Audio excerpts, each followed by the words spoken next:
برادر عزیز سوال کرده است که السلام علیکم دامولای محترم، خواهش میکنم که به این سوال ما جواب گویید.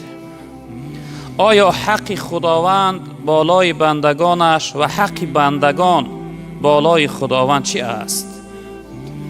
این برادر عزیز سوال کرده است که آیا حق الله رب العالمین در بالای ما بنده هایش، آیا الله در بالای ما چی حق دارد و حق بنده ها در بالای الله چی هست؟ این سوال این برادر بزرگوارمون پرسیده است. حضرت معاذ ابن جبل رضی الله تعالی عنه روایت میکند که این حدیث مسلم است. امام مسلم این حدیث در سننش آورده است.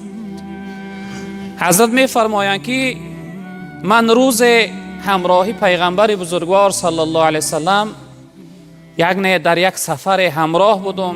ردیف رسول الله، ردیف گفته یعنی ما همراه پیغمبر بزرگوار بالا یک خر نشسته بودیم. جناب پیغمبر یعنی بالای زین بودن، ما در خفای جناب پیغمبر صلی الله علیه وسلم من نشسته بودم. پیغمبر بزرگوار صلی الله علیه وسلم به سوی من گفت که یا معاذ اتدری ما حق الله علی العباد و ما حق العباد علی الله؟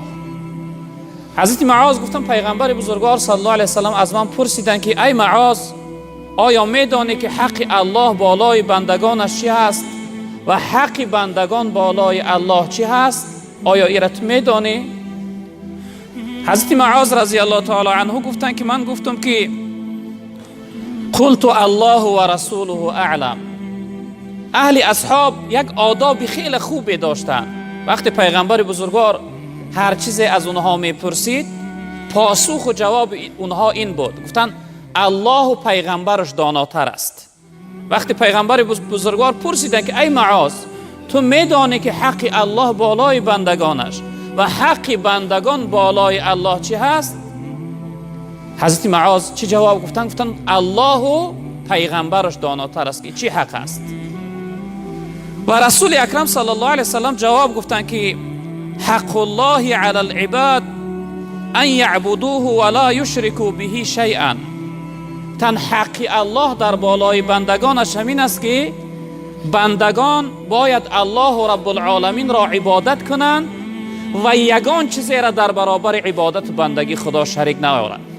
یعنی در برابر الله رب العالمین هیچ یگان چیزی را باید شریک نیارند. گفتن این حق الله بالای بندگانش است. و حق العباد علی الله ان لا يعذب من لا يشرك به شیئا. گفتن حق بندگان در بالای الله این است که الله رب العالمین عذاب نکنه شخصیتی را که با او الله شریک نآورده است. یعنی شخصی که با الله رب العالمین شریک نآورد، مشرک نشد، کافر نشد، مؤمن و مسلمان بنده الله، بندگی الله به جا آورد و در بندگی الله زندگی کرد، حضرت گفتن حق بنده بالای الله این است که این بندش الله رب العالمین عذاب نکنه، یعنی که گناهاش ببخشه و عذاب نکنه این بنده را. حضرت معاذ رضی الله تعالی عنه گفتن که قلت یا رسول الله افلا ابشر الناس. یا رسول الله این خبری خوشحال کننده را من برای مردم خبر کنم، آیا مردم بشارت دهم؟ رسول اکرم صلی الله علیه وسلم قال لا، گفتن لا تبشرهم فیتکلوا. گفتن این خبر به مردم نرسان، زیرا اینکه مردم به این توکل میکنن، یعنی به این تکیه میکنن، دیگه عبادت نمیکنن.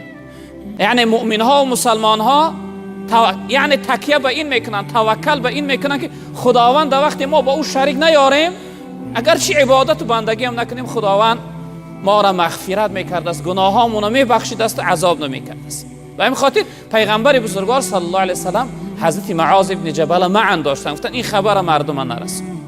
یعنی حق الله بالای بندگانش این بود است که بنده باید الله عبادت کنه، به الله شریک نیاره، و حق بنده بالای الله این بود است که اگر به الله شریک نآورد بنده، الله رب العالمین او بنده را مغفرت کنه، گناهاش ببخشه و او بندش عذاب ندهد.